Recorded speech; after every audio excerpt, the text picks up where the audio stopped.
the annual incidence of stroke, we do not have very well robust studies for data available for the Indian population. So a study done by international pediatric stroke study have estimated the incidence of ischemic stroke to around 1.2 to 13 cases per 1 lakh annually, and for hemorrhagic stroke was 1 to 1.7 cases per 1 lakh population per year. In this study, it was found that childhood stroke was more common in the Asian population, in blacks and in males. The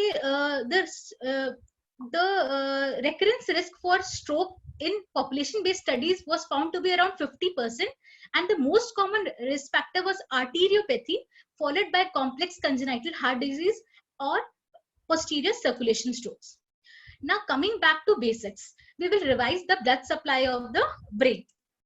So the blood supply of the brain can be divided into anterior circulation and the, yes sir.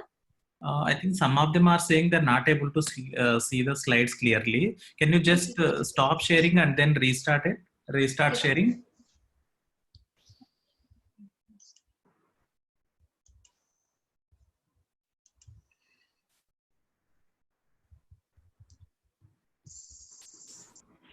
Yeah. So can I start now? Yeah, sure. So the arterial blood supply of the brain can be divided into anterior circulation and the posterior circulation.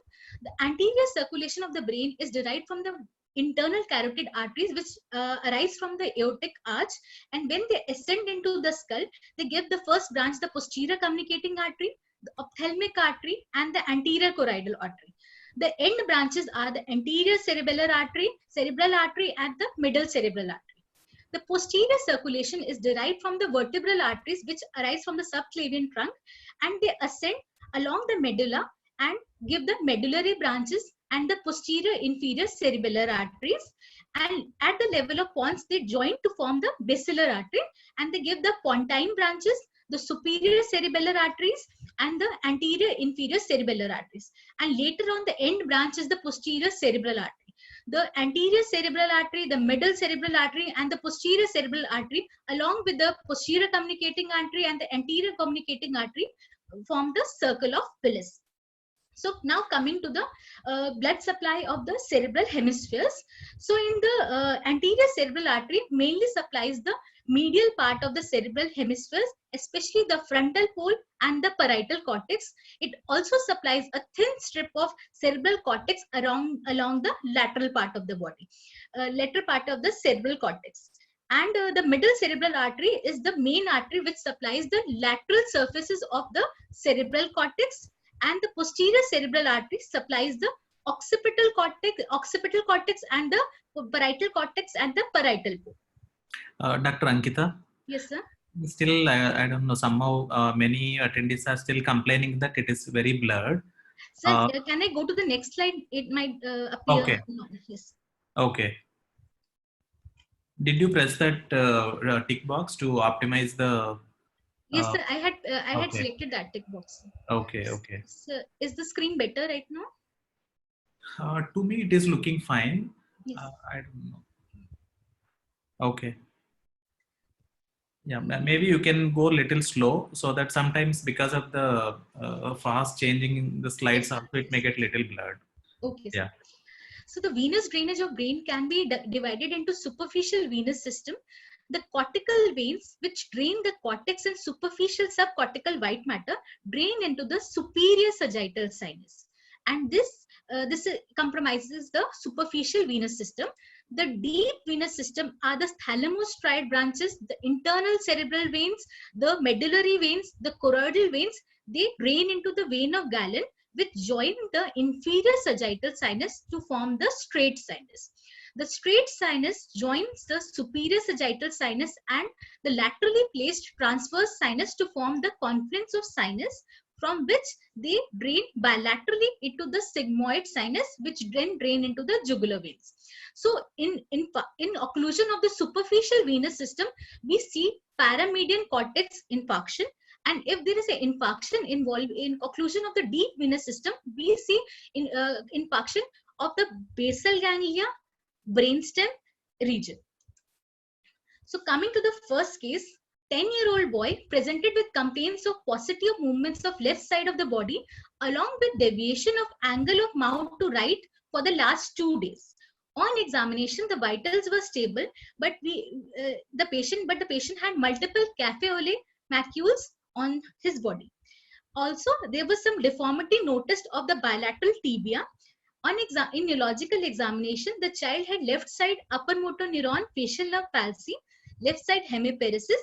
There were no other meningeal signs or signs of raised ICP. His NCCT brain was done, and we can see in the CT that there is a wedge-shaped hypodensity noted in the right cerebral hemisphere, which is seen in the right MCA territory. His CBC was normal, the 2D echo done was normal, and the thrombophilia workup was normal. X-ray of the lower limb showed pseudoarthrosis of tibia, and later on an MRI brain was done, which showed diffusion restriction as demonstrated in the DW and ADC images as in the right MCA territory. Also in the T1 weighted images, we could see increased amount of stippling noted in the basal ganglia and thalamic region, suggestive of increased collateral formation in this area. His digital subtraction angiography was done, which showed severe narrowing of the distal ICA with abnormal collaterals, suggestive of a puff of smoke appearance. So, a diagnosis. Yes, sir. Sorry to interrupt. I think some students are saying it is too fast. Maybe you can spend a little time where the images are there. Okay, sir. Yeah, text part you can go a little faster. Yes, sir. Yeah. So a diagnosis of neurofibromatosis with Moyamoya syndrome was made. Now coming to childhood arterial ischemic stroke, they can clinically present most commonly with hemiparesis or focal neurological deficit. They can have a seizure at the time of onset, and fever or prodromal symptoms are seen in 35 to 40% of patients. The younger the child, more non-specific the symptoms are present. So we should have a high degree of suspicion to pick up stroke in children. Now coming to we know that as we had discussed the blood supply, the anterior cerebral artery supplies the medial part of the cerebral cortex along with a thin margin along the lateral aspect. So this is the homunculus for the primary motor cortex and the primary sensory cortex, and this is the area supplied by the anterior cerebral artery. So in cases of occlusion of anterior cerebral artery, there is flaccid paralysis of leg with cortical sensory loss noted on the contralateral side. There is loss of voluntary control of micturition, and behavioral problems and memory disturbances are seen in patients with anterior cerebral artery occlusion.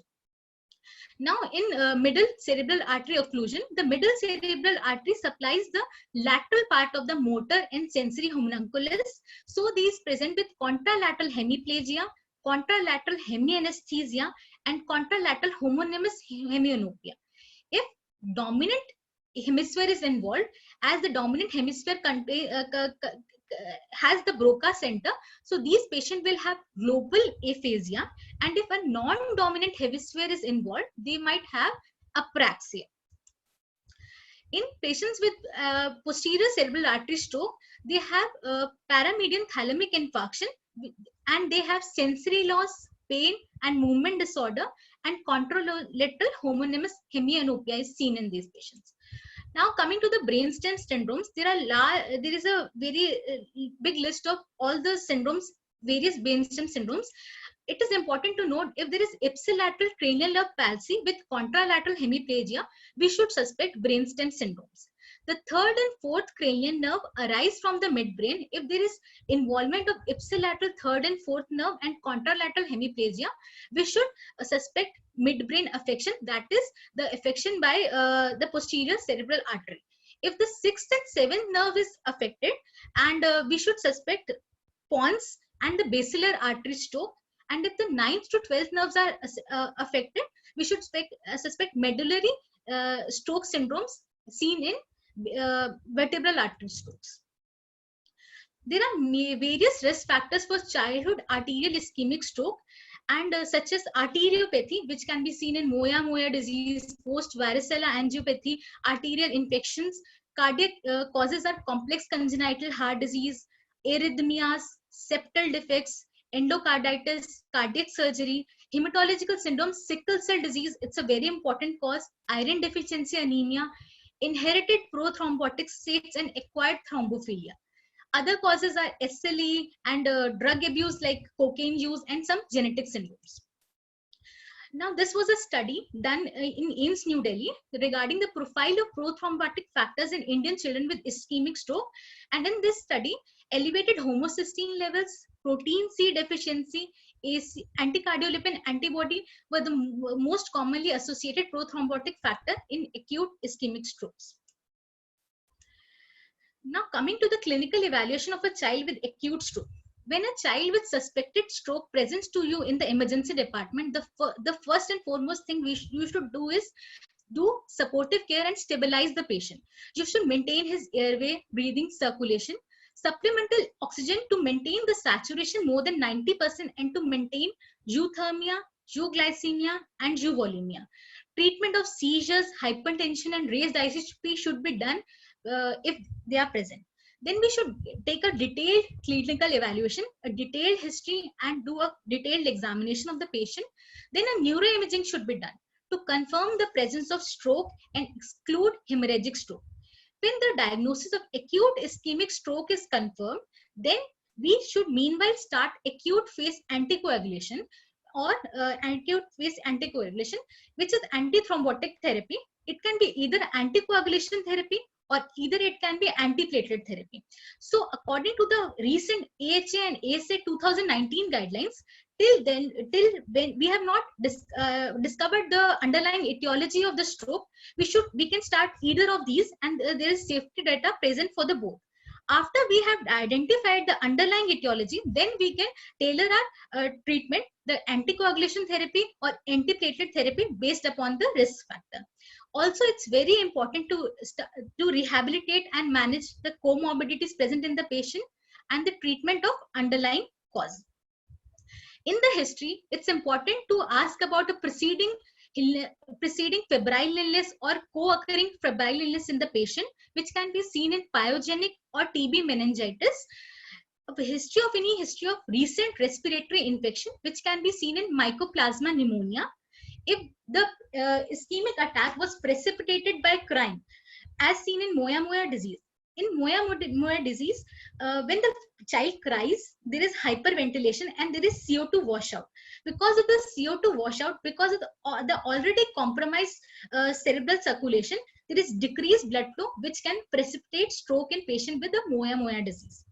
Any history of any heart disease, varicella in the last 12 months, history of head and neck trauma, including intraoral trauma. It is important to ask about intraoral trauma, like a simple trauma by chewing of pencils, which can lead to cervical artery dissection in children. A preceding history of developmental delay is important because it can be seen in a previous metabolic disorder or any chronically occurring systemic illness. Any history of hematological disorder in the form of recurrent blood transfusion, recurrent bleeding, or recurrent joint pains or acute abdominal pains. Any history of unexplained fever or malaise, recurrent headaches, drug injection in the form of OCP, phencyclidine, and drug like cocaine causes increased incidence of arterial ischemic strokes. A detailed 3-generation family history should be taken, especially for MI occurring at less than 40 years of age, any unexplained cardiac death or any unexplained deep vein thrombosis, any hematological disease or migraine in the family. On the examinations, we should assess the vital signs of the patient and the hydration status of the patient. BP should be checked to look for hypertension. We should check for irregular peripheral pulses, which can be seen in Takayasu arthritis. On the general physical examination, we should check for rashes. So in patients, so in this figure, we can see these hyperpigmented violet color macules present on the abdomen, which can be seen. These are angiokeratomas, which can be seen in Fabry disease. Facial hemangiomas can be seen in Fas's syndrome. Also, we should look for Raynaud's phenomena, any signs of infectious endocarditis, any stigmata of neurocutaneous syndrome, such as Café au lait spots, any dysmorphism present in the patient, such as Down syndrome, they have increased incidence of Moya-Moya syndrome. Any anemia, we should look at the stature and habitus of the patient. Any joint hypermobility or easily pinchable skin is seen in Ehlers-Danlos syndrome, Marfan syndrome, which are more susceptible to have arteriopathies. Any signs of connective tissue or systemic vasculitis, any signs of trauma, head and neck, and including intraoral trauma is important. In the eyes, we should look. Ankita, sorry. I'm somehow still getting a lot of queries that slides are not clear and they are blurred. When you select screen share, Yes, sir. Did you get any option of choosing resolution? Advanced. No, sir. You have no option of. No, sir. Okay, maybe you can untick the first box, left bottom. Share computer sound, sir. Yeah, and Okay. maybe the other tick box also probably you can unselect and try. Yeah.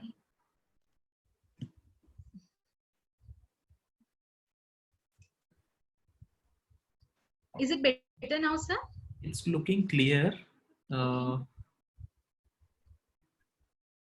Yeah, it's looking clear. Okay, sir. Can I start, sir? Yeah, sure. In the eyes, we should look for ectopia lentis, which can be seen in homocystinuria, Marfan syndrome, and sulfite oxidase deficiency. The presence of Lisch nodules, it can be seen in neurofibromatosis 1. Fundus should be examined for any papilledema, hypertensive changes, emboli, or Roth spots. In this, a detailed CVS examination is very important, and we should also look for head and neck bruise, which can be seen in cervical artery dissection. Also, cardiac murmur is very important. In the CNS examination, we should look for the extent of neurological deficits. Now, coming to the diagnostic evaluation, as per the AHA-ASA 2019 guidelines, some of the investigations are mandatory and should be performed in all patients who present with acute ischemic strokes. The diagnostic test which is preferred as per AHA-ASA 2019 is MRI brain with DWI, because CT scan done within less than 12 hours of onset of stroke, it can be normal. So it is advised to get an MRI brain with DWI done wherever it is feasible. An MR angio and CT angio, head and neck should be done to look at the blood vessels of the brain and the neck. A detailed cardiac evaluation, including a transthoracic echo with a bubble study and ECG should be done. CBC, RBC indices, peripheral smear to look for any atypical RBCs. The coagulation profile and serum iron studies should be done in all patients. A sickle cell screening should be done. LFT, RFT, and inflammatory markers, ESR, CRP, and ANA should be done in all. And transcranial and carotid Doppler should be done. And a fasting lipid profile should be done in all patients. Now, the level 2 investigation, according to the AHA-ASA guideline, it is mandatory to do these investigation in all patients, but we can decide after the first workup. So the prothrombotic workup consists of factor V Leiden mutation, MTHFR mutation, prothrombin G2010A mutation, anti-beta-2 glycoprotein, and anti-cardiolipin antibodies, lupus anticoagulant, and plasma homocysteine levels. These should be done at the time of acute stroke. Protein C, protein S, proglobin, anti-thrombin 3, and APC resistance, they should be done after 3 months, because if we do them in the acute period, the results are not reliable and we need to repeat it again. So it is advised to do this test at 3 months of the stroke onset. The level 3 investigations are performed electively on individual basis. The hemoglobin electrophoresis, CSF testing for varicella zoster virus, antibody, vasculitic workup, metabolic workup, DSA, WBC enzyme analysis, these should be individualized as per patient presentation. Now, the role of CT scan in acute ischemic stroke. This is the most easily available and feasible investigation for diagnosis of acute stroke. It may be normal in the first 12 hours. So this is a patient who presented with left side hemiparesis with left-sided upper UM and facial nerve palsy. So the day 1 CT scan here, we can see that in the left hemisphere, there is a well-defined differentiation between the cerebral cortex and the underlying white matter, with the insular zone and the hemispheric sulcus, which is very nicely seen. So on the right hemisphere, we can see that there is a lack of differentiation between the gray matter and the white matter, and the underlying deep gray matter. Also, the hemispheric sulcus is attenuated on the right hemisphere. We did a scan 5 days later, and now we can see the hypodensity in the deep and superficial territories of the right MC, which is now well appreciated, which was previously very subtle in the day 1 CT scan. Also, CT scan is helpful in diagnosing of mineralizing angiopathy. Usually around mineralizing angiopathy usually occurs in 18 to 24-month-old children who present with a complaint of history of trivial trauma, and post that they develop stroke. So on the imaging, we can see that in the right hemisphere, in the right basal ganglia area, we can see a small hypodensity along with some calcification noted in the basal ganglia bilaterally, on the right side also and in the left side also. This is a coronal section. We can see the well-defined hypodensity in the putamen, and also we can see the calcification both on the right and the left sides. And this is the sagittal view, and we can see that the lenticulostriate branches are showing calcification. So this diagnosis can be made only in the CT scan, because usually calcifications are not well appreciated in MRI, and hence CT scan is a better modality to diagnose mineralizing angiopathy. So in MRI brain, in acute ischemic stroke, the DWI images is the most sensitive imaging sequence for identification of ischemic injury, and these changes can be well appreciated within 45 minutes of arterial occlusion. So in this, to look for the diffusion restriction, we should look both at the DWI images and at the ADC images together to avoid the false positive from T2 shine through. So in this image, we can see that there in the right lenticulostriate area, we can see an area of hyperintensity, and in the corresponding ADC, we can see an area of hypointensity, which is suggestive of right MCA lenticulostriate branch stroke. And in this image, in the DWI image, we can see diffusion restriction in the bilateral thalamus and bilateral cerebellum. And in the ADC image, a hypointensity can be seen in the similar area, suggestive of a posterior cerebral artery stroke. Now coming to MRI, in the T2 weighted images, the changes appear within 4 to 6 hours, and edema is seen in the affected territory. This is the T2 weighted image. We can see that this hyper intense signal, which is suggestive of edema, is seen in the frontoparietal area on the right side. Also, some area is involved in the parieto-occipital cortex. Now, the FLAIR images changes appear within 6 to 24 hours. The FLAIR images are more sensitive than T2 weighted images in picking up of the cytotoxic edema. This MRI scan was done at the same time. So we can see that the cytotoxic edema is appearing to be well differentiated in the FLAIR images as compared to the T2 weighted images. The T1 weighted images, the changes appear still later on from 16 to 24 hours of life, and they appear as hypo-intense signal on T1 weighted images. The T1 weighted images, especially the contrast images, are the earliest sign of proximal artery occlusion. I want you to look carefully at this image.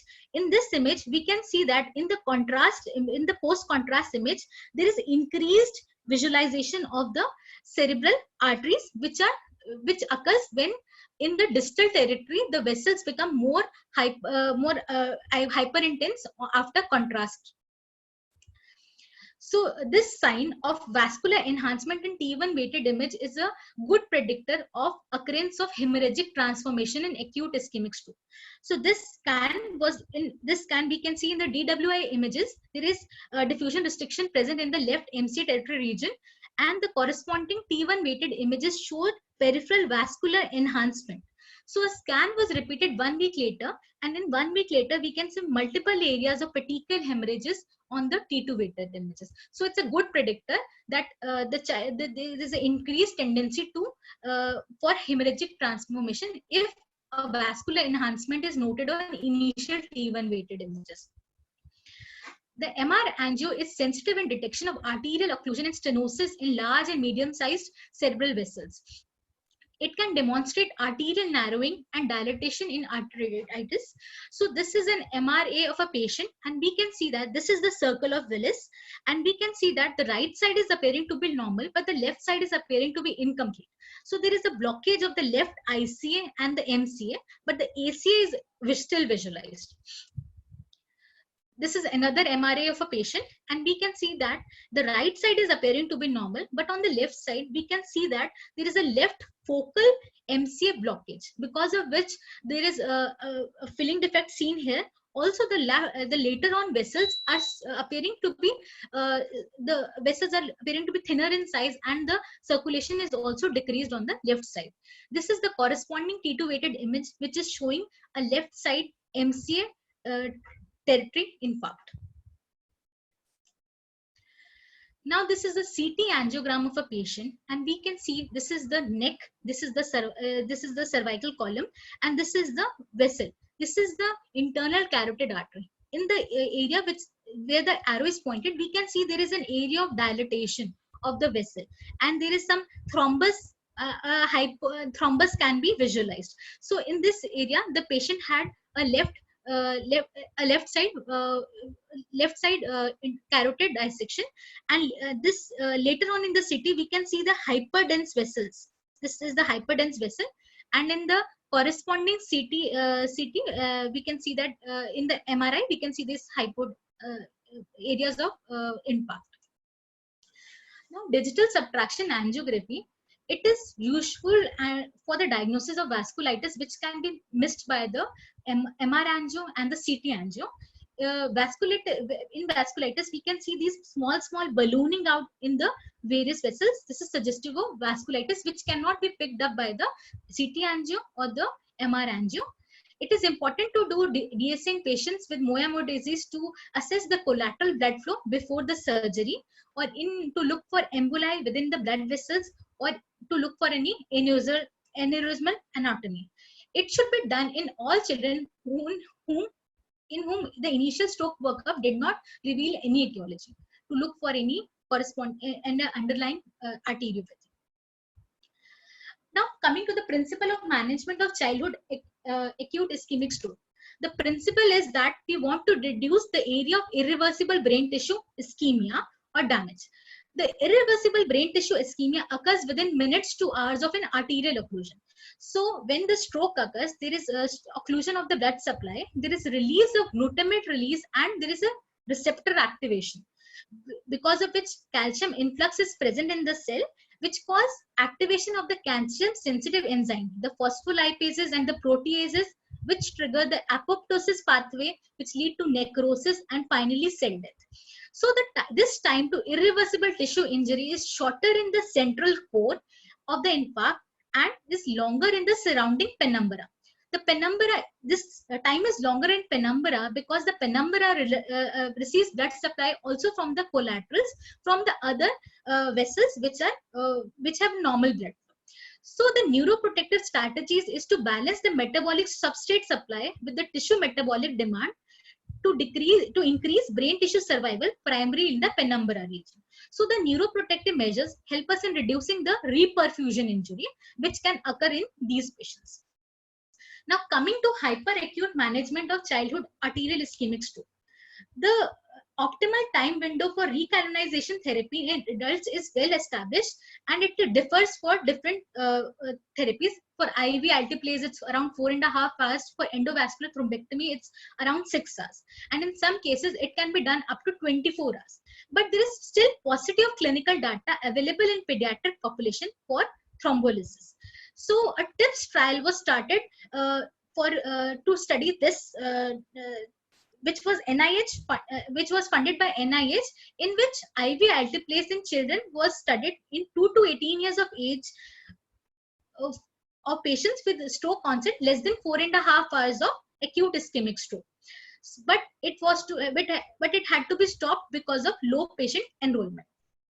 Now, as per the AHA scientific statement 2019, in pediatric age group, hyperacute therapy still remains controversial, but it can be considered in the following patients. The first, patients who have persistent disabling neurological deficits, radiographically confirmed cerebral large vessel obstruction in larger children, so that they have larger vessels and they can be accessed by the interventionist.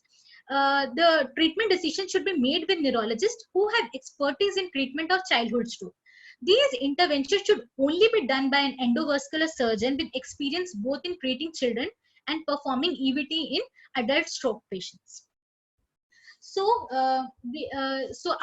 as there is no role of, not much role of hyperacute management in childhood acute ischemic stroke, supportive management is the main cornerstone in acute management. So, we should maintain the airway, breathing, and circulation of these patients. We should admit the patient in ICU for more than 24 hours post-stroke. We should maintain the normal temperature, normal oxygenation, normal sugars between 140 to 180 milligram per deciliter. In adult studies, hyperglycemia has been associated with poorer prognosis later on. There should be treatment of hypertension and hypotension. Decompressive craniectomy should be done early in space-occupying cerebellar infarction or large volume cerebral infarcts involving more than half of the NC territory.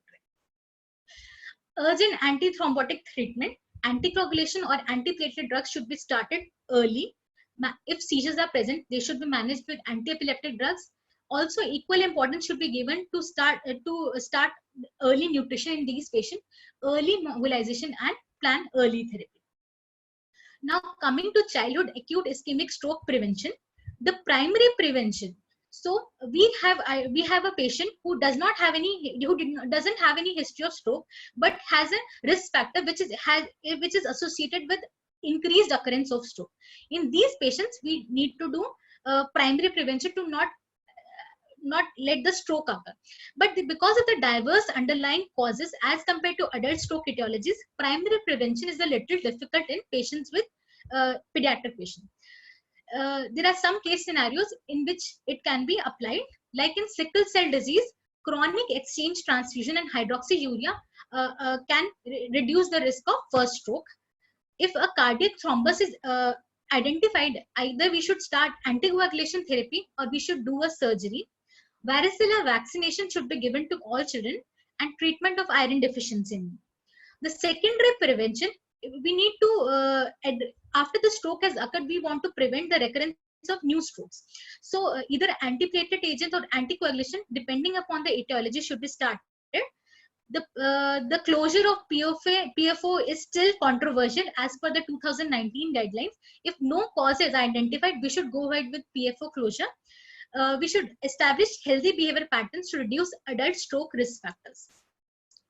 So the urgent antithrombotic therapy, as previously discussed, it can be either anticoagulant agent or antiplatelet drug agents. The safety data for both is comparable, and they should for the first 5-7 days, till we have not identified the underlying etiology, we can give any of the above. Later on, when we have identified the etiology, for cardioembolic stroke, it is preferable to give anticoagulation treatment. And for non-cardiogenic stroke, it is preferable to give aspirin or clopidogrel. Still, controversy regarding the duration of maintenance therapy is present. The antithrombotic therapy, anticoagulation therapy, the contraindications are presence of intracranial hemorrhage, bleeding, diathesis, or uncontrolled hypertension. We can either use unfractionated heparin, low molecular weight heparin, warfarin. If there is an increased risk of bleeding present in the patient, it is preferable to give unfractionated heparin, because we have an antidote present, protamine, to reverse the effect of heparin. For the duration is we should give for around 3 to 6 months. And antithrombotic therapy, the contraindication are intracranial hemorrhage, presence of sickle cell disease. Aspirin should be given at 3 to 5 milligram per kg per day. As per the 2019 guidelines, GI prophylaxis should be considered in all patients on antiplatelet therapy to prevent the occurrence of peptic ulcer disease. Also, for reduction of risk of Ray's syndrome on patients with aspirin therapy, it is advised to reduce the dose of aspirin at the time of febrile illness, and annual influenza vaccination should be given to all. Otherwise, clopidogrel can be given to other patients. Duration for at least 2 years or longer should be given. Now, the mortality of childhood acute ischemic stroke is around 4 to 10%, and the predictors of poor outcome are larger infarct, the presence of both cortical and subcortical infarcts, multiple infarcts in a patient, and a patient with hyperglycemia or seizure at the time of stroke. Now, coming to prevention of childhood AIS, for the specific etiologies, like the most commonly associated etiology is Moya disease. And the specific acute management, DSA should be done for surgical planning to look at how is the collateral network. For secondary prevention, antiplatelet drugs can be given initially. Later on, the mainstay is reanastomosis surgery, and the indirect approach is better than the direct approach. In the sickle cell disease and the hemoglobin S beta thalassemia, the specific acute management is if within 6 hours we should give PRBC transfusion, and the goal is to make that hemoglobin around 10 to 11 gram per deciliter. If at the time of presentation the hemoglobin is greater than 10, prior to PRBC transfusion, we should do initially exchange transfusion. The exchange transfusion goals are to bring down the HbS levels to less than 15% and hemoglobin less than 10 gram per deciliter. So, to prevent primary prevention of stroke can be done in sickle cell disease by rigorous monitoring. By annual transcranial Doppler study should be done, and if it is abnormal, then we should repeat it after 1 month. Long-term PRBC transfusion should be done to bring the HbS levels below 30%. So a TWICH trial was done in 2016, in which in both the arms they gave regular blood transfusion for 1 year, and in the second arm they gave, after 1 year, they gave hydroxyurea therapy, barring only if MRI did not show any Moya syndrome. So they showed that there was equal efficacy between the hydroxyurea arm and the regular blood transfusion arm. For the secondary prevention of stroke in sickle cell disease, it is important to note that aspirin should not be given in this patient. Regular blood transfusion should be done. Hydroxyurea should be given, and surgical revascularization should be considered if associated Moya syndrome is present or in the resistant case. In patients with dynamic vertebral artery compression, a dynamic DSA study is important, because if we do a normal DSA study, we might not be able to pick up this risk factor. And in secondary prevention, we need to do decompression or fusion of the abnormal spinal segment and do a follow-up imaging. Now, coming back to the first case, the boy who presented with left side hemiparesis with facial nerve palsy, he was initially managed with an aspirin. Later on, reanastomosis surgery was done. Now, coming to the second case, a 14-year-old girl presented with acute onset progressive headache and diplopia for the last 2 days. There were 3 episodes of right focal seizure noted today morning. On taking further history, it was known that she was on iron supplementation for severe anemia secondary to menorrhagia, and 2 months back she was started an OCP for menstrual cycle regulation. On examination, the child had left eye exotropia and the fundus showed papilledema. Otherwise, there were no signs of any raised ICP and no other focal neurological signs. On investigation, the hemoglobin was 7 mg per deciliter. EEG showed left frontal epileptiform discharging.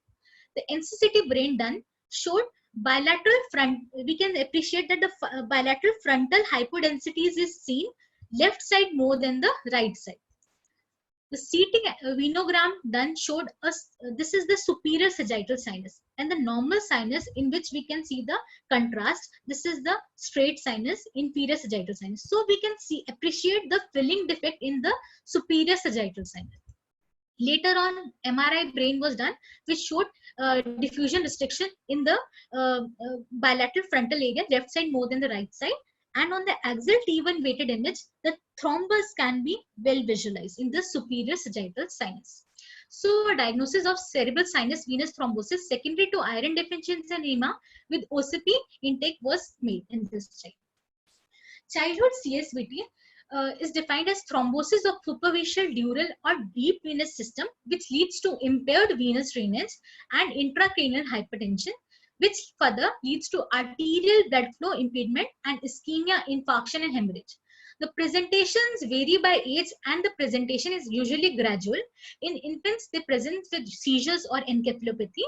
In older children, signs of increased ICP or focal signs of symptoms can be seen due to hemorrhage or venous infarct. The cavernous sinus thrombosis, because in the cavernous sinus, the third and sixth cranial nerve pass, they can present with proptosis and cranial nerve palsies.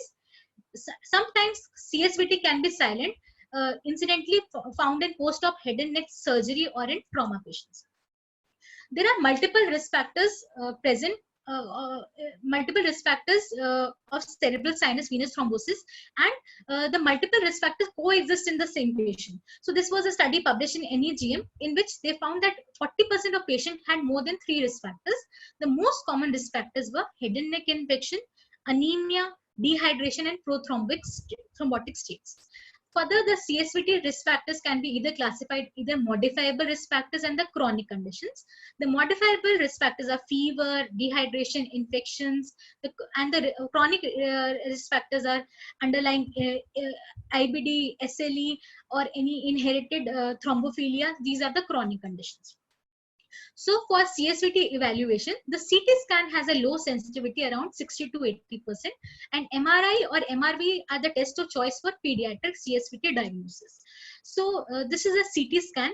In this, we can see that this is a non-contrast CT scan. And in the non-contrast CT scan, we can see that in the median fissure, we can see some hyperdense signal, which is suggestive of a clot present. And this is the dense clot sign. This thrombus is present in the superior sagittal sinus. This is the contrast scan, and we can see that the contrast is filling well in the anterior aspect of the superior sagittal sinus, but in the posterior aspect we can see this filling defect. This is the empty delta sign because of the thrombus.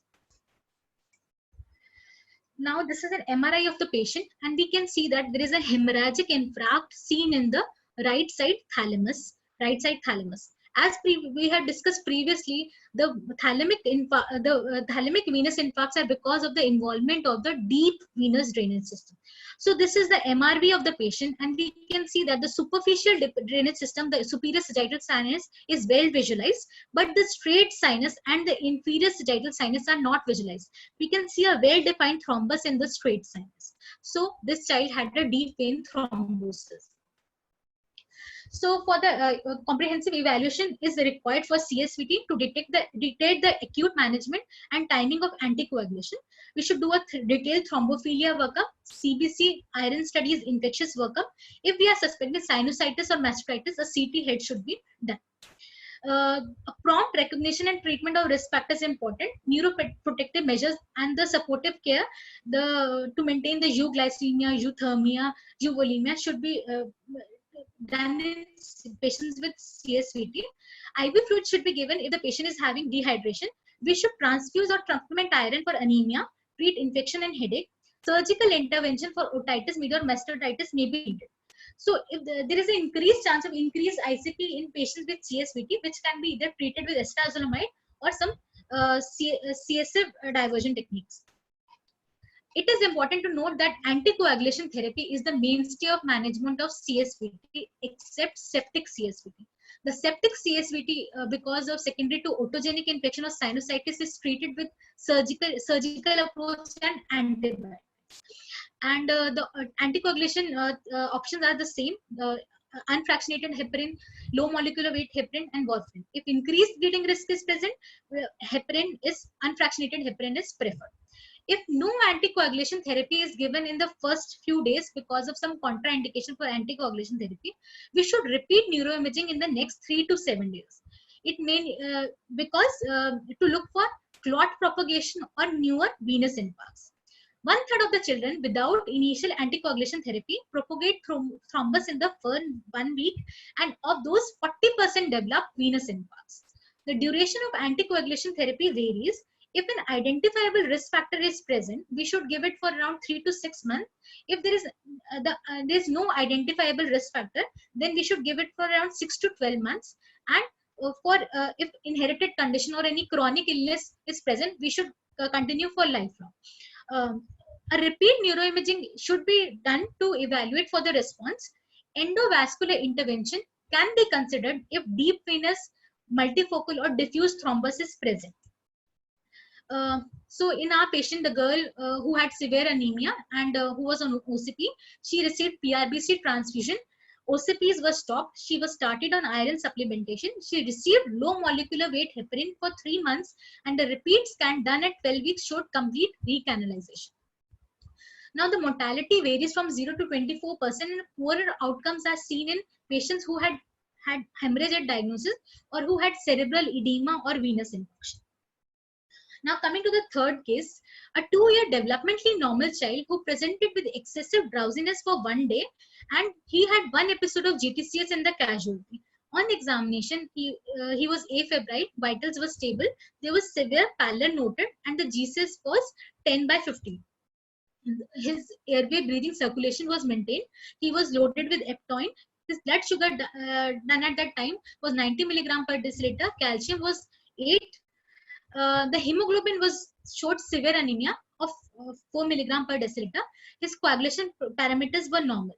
The NCCT brain done showed, we can see that there is diffuse edema is noted in the cerebral cortex. Also, a hemorrhage is noted in the left cerebral cortex. Later on, a CT angio was done, and we can appreciate that in the CT angio, just posterior to the area of hemorrhage, we can see this nidus of vessels, suggestive of AV malformation. So a diagnosis of intracerebral hemorrhage secondary to AV malformation was made. Hemorrhagic stroke in children can most commonly present with change in mental status, with headache. They can present with vomiting, and they have a preceding history of fever or prodrome in 35 to 40% of patients.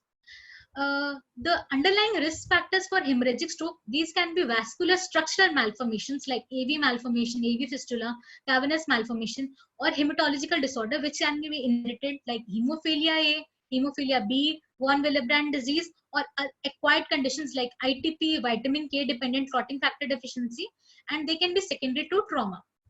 So when the child initially comes with a hemorrhagic stroke, for acute management, we should stabilize the patient, maintain his airway, breathing and circulation. If a known bleeding disorder is present, targeted therapy should be started. Factor replacement for hemophilia, vitamin K deficiency, we should give high dose vitamin K. If thrombocytopenia or platelet function deficit present, we should give platelet transfusion. Urgent cerebrovascular imaging, CT scan is the test of choice because it has high sensitivity to diagnose hemorrhagic stroke. An early neurology, hematology, and neurosurgery involvement is necessary for management of these patients. We should start isotonic fluids, normalize temperature and blood glucose, minimize hypotension, maintain cerebral perfusion. Management of raised ICP is very important in these patients because they have an increased risk of raised ICP. But we can manage these patients by head and elevation, hyperventilation, hyperosmolar therapy. 3% saline is preferred, and sedation. For refractory cases, surgical decompression can be done. Surgical evacuation of the hemorrhage can be considered if there is a symptomatic posterior fossa bleed or a large symptomatic subarachnoid hemorrhage. So to evaluate the underlying etiology of childhood hemorrhagic stroke, MRI helps in detection of tumor, cavernous malformation. CT angio helps. CT angio is also helpful, but it has an increased radiation risk. So MR angiography is preferred. A detailed thrombophilia workup and factor assist should be done. If no cause is identified, it is advised to do DSA in all patients because the CT angio and MR angio can miss some causes. So if no cause is identified by the initial workup, DSA should be done in these patients. So this is an MRI, and we can see in the midline there is a hypointense signal noted on the T2 weighted images, which is similar to the blood vessels. So this is the dilated blood vessel, and this is vein of Galen malformation. So in this MRI, we can see that there is an intracranial space occupying lesion noted in the right cerebral hemisphere posteriorly, and we can see that it has heterogeneous content, and is in this corresponding GRE images, we can see the acute hemorrhage and the chronic hemorrhage present on the periphery. So this is the patient having cavernous malformation. This appearance is also called as popcorn appearance, which is seen in cavernous malformation. Now coming to the etiology specific management of childhood hemorrhagic stroke, unruptured AVM, even if incidentally diagnosed on a MRI, should be treated. If they are low grade, we can go ahead with surgery. If they are higher grade, radiation or surgery can be done. Wait and watch policy can be taken if large AVM is present or if eloquent cortex involvement is present in that patient. If for AV fistula, embolization is advised. If there is symptomatic or enlarging cavernous malformation, surgical resection should be done. If this cavernous malformation is present in the brainstem, as this is a very sensitive area in which there are many vital areas, in wait and watch approach can be done. Genetic screening should be considered in children with the PIAL, AVF, AVM or cavernous malformation if there is a suggestive family history, multiple or unusually complex malformation of vascular birthmarks are present on examination. Now coming to the third case, the 2-year-old boy who present with altered sensorium and seizures. So initially supportive therapy was given. The child had seizure, anti-epileptic drugs. He needed to be ventilated because of the poor GCS, and he had raised ICP, for which anti-raised ICP measure was started. This was done later on when the child was stabilized. And in this, we can see that on the brain parenchyma surface, we can see this abnormal cluster of vessels, and in this darker area is intra-arterial emboli agent onyx, which has been injected into this abnormal vasculature. So the hemorrhagic stroke have an increased incidence of mortality around 4 to 54%, and they have increased incidence of long-term poor outcomes. Epilepsy is frequently seen, and poor cognitive outcomes is seen in 50% of patients. Now coming to the commonly encountered stroke mimics in the clinical setting, Todd's palsy, how we can clinically distinguish it from stroke. So patients with Todd's palsy have symptom onset after the occurrence of seizure, and these symptoms last from 30 minutes to 36 hours. The imaging, if it is done in these patients, it can be normal, or they can identify source of seizure.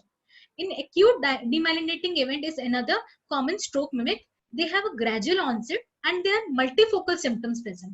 Encephalopathy can be seen in edema, and associated optic neuritis and transverse myelitis can be seen in multiple sclerosis and NMOSD. On imaging, a non-vascular territory involvement is seen in the demyelinating episode, and it predominantly involves the white matter. In edema, these lesions are patchy in appearance, and in multiple sclerosis, they are ovoid in appearance. They are less likely to show restricted diffusion. Intracranial space occupying lesion, the most commonly associated NCC or tuberculoma, can have focal signs at presentation, but on image, we can very well identify the ring enhancing lesion, which are suggestive of its soul. In these patients, there is a history of documented hypertension with bilateral visual symptoms and encephalopathy, and on imaging, they show bilateral patchy posterior dominant signal changes with gray matter and white matter involvement. There is no restricted diffusion.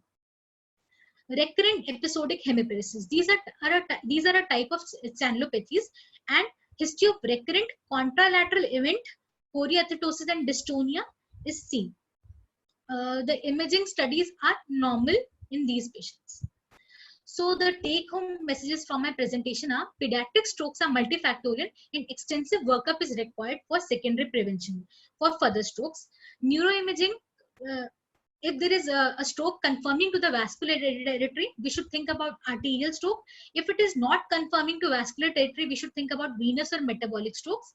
Role of hyperacute thrombolytic therapy in childhood AI is still controversial, and it can be tried only at experienced centers and with patient fulfilling the strict criteria.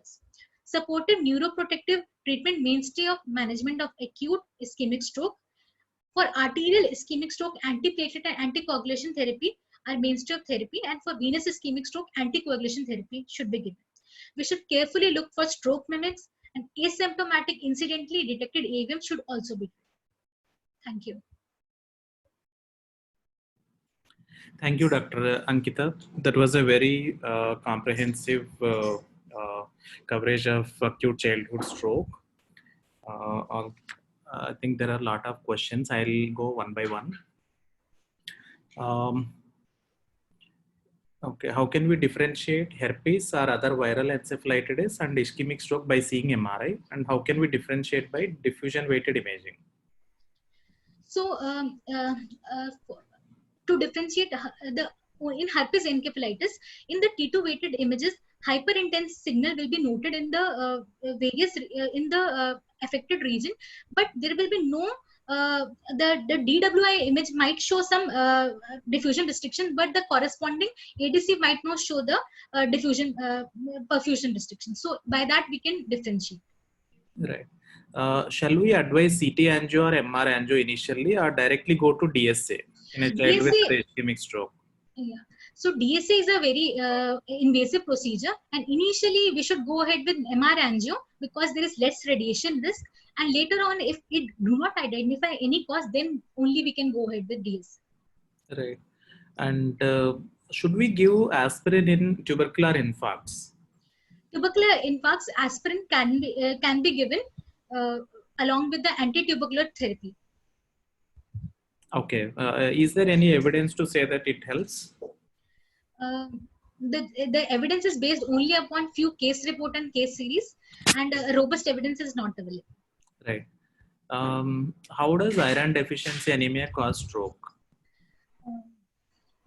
I'm not sure of that answer. I think there are a lot of mechanisms. One is the simplest is thrombocytosis, which is because of increased erythropoietin, yes, which also has an effect similar to thrombopoietin. So that is one simplest thing, but there are other mechanisms, including a state of hypercoagulability itself, and there are a few more mechanisms. But because most of these studies are from developing countries, especially India, many of them have not been well researched. So these are 2-3 mechanisms which have been postulated. And child with suspected, okay, what is bubble study? So bubble study, in it, it is helpful in diagnosing of PFO. So while doing a transthoracic echo, a small bubble is injected into the venous circulation, and this bubble can be visualized by the echo. So it can be helpful in detecting small septal defects like PFO in these patients. Right. So other interesting question, this is from one of the radiologists. Is there an increased prevalence of mineralizing angiopathy in Asian countries? And because we have seen more publications and cases, especially from India, is there a particular reason or predisposing factors? Only various infections had been studied to be associated with mineralizing angiopathy, but the most robust evidence is available only for CMV. So because CMV, how to correlate it with Asian population, it's difficult. Yeah, as far as I know, at least in our study, we didn't find any CMV infections in our cohort of 22 cases. Whereas a Chinese study with almost similar number of cases, they saw that CMV was one of the commoner, although not in a majority of them. So I don't know. The baseline rate of these infections is also higher in developing countries. Whether it's just an association or a risk factor causally, we are not sure. The other reason may be the practical aspects of imaging in stroke. Many European or Western countries, they do MRI in majority of the cases. Whereas for lack of availability in many centers, we do CT initially. So is that the reason that we pick up more mineralizing angiopathies? That might be a reason, sir. That might be a reason, sir. Okay. Is there a difference in neurological presentation for a vascular stroke versus MELAS? So yes, there is a differentiation based upon the radiologically. So no, the vascular clinically, this is by a radiologist. Okay, sir. So clinically, in patients with MELAS, there will be a preceding history of developmental delay and multi-system involvement in the form of hearing loss or any myopathy, or there might be a weakness present, or these multiple of GI involvement. These can be seen in patients with MELAS as compared to patients with normal patients who normally developing patients who present with acute strokes. Okay. And is there a role for thrombolysis in pediatric stroke? As discussed as per the 2019 criteria, there are very strict criteria for which it can be tried, and only at experience center. So so it can be tried in some patients who are having a larger body size, who have a larger body size, or who have a clearly defined large vessel obstruction seen in the cerebral vessels, and at experience centers, which is very important. So I think timing is very critical, and the center should have all the facilities for managing complications, very good intensive care unit. And only it has been tried in older children, about 12 years of age, people have tried, but large studies have not been possible because of the practical reasons. Many times the identification of stroke itself takes a long time in pediatric age group. So many of these children end up coming late to the hospitals. So that's why large studies have not been possible. So one of the trial has been stopped midway because of inadequate enrollment. Okay, many of the attendees have asked to show the slide of approach to evaluation quickly. Can you go to that slide? Yes. Because many of them missed out in the initial part.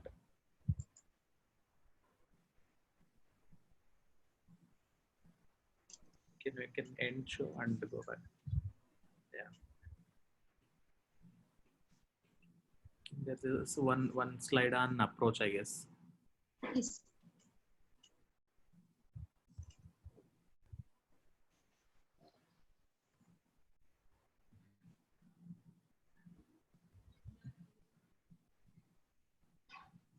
Okay. Then another question is child on chemotherapy showing features of CSVT, venous thrombosis, cerebrosinus venous thrombosis. Yes. What should we do? Stop chemotherapy or continue same with adding anticoagulation? So it is advised to start anticoagulation therapy, and we should stop the risk factor, and we should explore alternative regimens for treatment of the patient. And how long do we continue aspirin in recurrent strokes due to protein C or protein S deficiency? So for protein C and protein S deficiency, anticoagulation therapy is preferred as per to the 2019 guidelines, and the duration is not. The duration is still controversial, and it should be given according to them lifelong if the risk factor is still present. Okay. And why anticoagulants for cardiovascular causes of stroke and antiplatelets for non-cardiac causes of stroke? So for cardioembolic strokes, the thrombus is mainly composed of fibrin, and because of which is formed by the coagulation pathway. So in these patients, we need to give anticoagulation therapy to decrease the formation of fibrin, which is the main component of the thrombus. But in patients with acute ischemic stroke secondary to arteriopathy, there is because of the wall abnormality, there is platelet dysfunction, and we need to give antiplatelet drugs in these patients. Okay, how do you clinically differentiate between a arterial stroke versus a venous stroke? So clinically, the arterial strokes will usually present with the hemiparesis or focal signs, and the sensorium of the patient will be maintained in patients with acute ischemic stroke. Apart from if the patient has a very large territory MCS stroke, then the sensorium will be worsened. Otherwise, it is preserved in patients with acute ischemic stroke. In patients with venous hemorrhagic stroke, the patient presents with vomiting, altered sensorium, and also features of raised ICP. So these are the main clinical features which can differentiate between arterial and venous strokes, hemorrhagic strokes. Okay. How can we differentiate vasculitis and ischemic stroke by diffusion weighted images? Vasculitis and so can you answer this question? Yeah, I think ischemic stroke usually involves larger vessels, whereas the vasculitis is usually small vessel disease, especially in pediatric age group. Although in adolescents and young adults, you can have larger vessel involvement.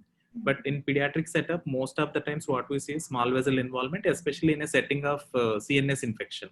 So infectious vasculitis is the commonest form of vasculitis we see. So that they tend to have very tiny infarcts which are scattered maybe in the deep parenchyma or sometimes cortical and subcortical white matter junction. That is the common location. And they do not have any major vascular territorial distribution. Whereas ischemic stroke involving the major vessels in the circle of Willis, they tend to have some territorial distribution of infarcts.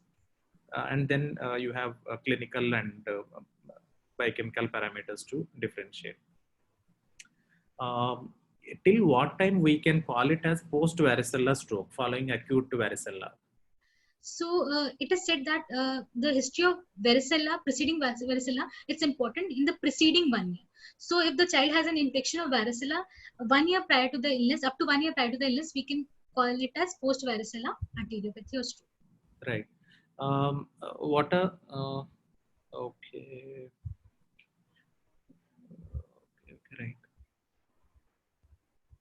What is the role of TCD? So transcranial Doppler is in it we visualize the middle cerebral artery flow, and it helps us in detecting if the patient is having increased risk of stroke, especially in sickle cell disease. So if there is narrowing of the vessels present, and there is narrowing, the velocity increases. So transcranial Doppler, it is advised to do annually in all patients with sickle cell disease, and if there is an abnormal finding is seen, we should repeat it after 1 month. And if it is unequivocal finding is seen, then we should repeat it after 2 to 3 months. So it is a method to detect for increased risk of stroke in patients with sickle cell disease. And what is the role of prophylactic anti-epileptic drugs in a child with ischemic stroke? There is no rule for no rule. Yeah. So evaluation, I think only if you have clinical seizures, you do evaluate and treat. And if there is a profound encephalopathy in a child with stroke, sometimes you may need to rule out non-convulsive status. Except in these two situations, there is no role for any prophylactic AEDs. How common is the presentation of acute leukemia, especially AML, presenting with stroke? AML presenting as stroke. I think it is exceptionally rare. Usually what we see is children with acute leukemia can present with the focal neurological deficits. They mimic stroke, but usually it's not the territorial stroke. Okay. Okay, actually there are a lot of questions. Do all children with perinatal stroke develop cerebral palsy? No. I am not all patients with perinatal stroke develop cerebral palsy. So these patients can have occurrence of motor deficits later on, which more commonly associated is hemiplegia in these patients. Right. Why aspirin is contraindicated in sickle cell anemia? And if sickle cell anemia with moya disease, still aspirin, is it contraindicated? So yes, in sickle cell disease, aspirin is contraindicated even if the patient is having an underlying moya disease, because in sickle cell anemia there is a because of the HBS there is platelet dysfunction also present, and so aspirin is normally not given in these patients. Right. Okay. What is the role of anticoagulation in neonatal stroke? So anticoagulation therapy in neonatal stroke can be considered if the patient, the neonate presents with neonatal cerebral venous sinus thrombosis. And the role of anticoagulation therapy, usually if the child is having hemorrhage, we should repeat the scan after 3 to 7 days. If there is clot propagation present, or if there is a new venous infarct, if it is not started, we should start it. So in a patient with neonatal CVST, without bleed, we should give anticoagulation therapy, and with bleed, after monitoring this follow-up scan, if there is worsening present, we should start anticoagulation therapy. Right. How trauma causes mineralizing angiopathy? So you have publications, many publications. Okay. No, so in the predisposed individuals, it is thought, it is only hypothesized. There are no basic science studies on this entity. It is hypothesized that the vessels are stiff and less elastic in these predisposed infants. So when there is minor trauma like trivial falls while sitting, standing, or walking, because of the shear force on the vessel wall, the thrombosis happens and blocks the small vessels in the lenticulostriate distribution. That is the proposed mechanism, and a part of it, the basis, pathophysiological basis, comes from animal studies. But there is no human data to support, but this is the best explanation. Okay. Why in tetralogy of Fallot, brain abscess occurs mainly after 2 years and not before 2 years?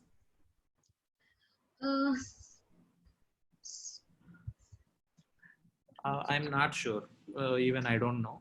Okay. Right. I think, okay, some of the questions are repetition based on the doses and dose of anticoagulation, duration of anticoagulation. Okay. Why aspirin is contraindicated? I think you answered that question already. Okay. So, fine. I think many of them are repetitive questions. So, fine. I think we can stop it here. If there are any questions, you can mail to the AOCN@gmail.com. We'll try to mail back the answers. Thank you, Dr. Ankita, for a wonderful talk on approach to child with stroke, acute stroke. And thank you all the attendees. Good night. Thank you, sir.